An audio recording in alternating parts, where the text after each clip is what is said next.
కర్నూలు జిల్లా ఎమ్మిగనూరులో మహిళా దొంగలు హల్చల్ చేశారు. వస్త్ర దుకాణాలను టార్గెట్ చేస్తూ వరుస దొంగతనాలకు పాల్పడుతున్నారు.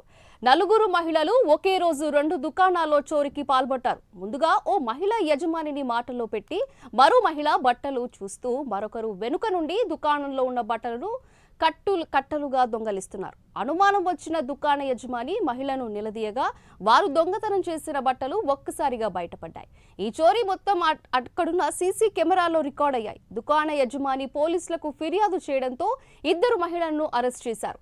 మరో 2 కిలేడీలు పరారీలో ఉన్నారు.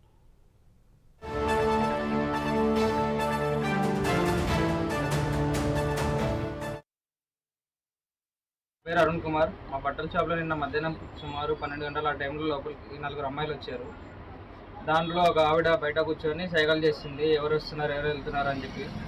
లోపల మా పని మనిషిని పనిచేసే వర్కర్ని బట్టలు పెట్టి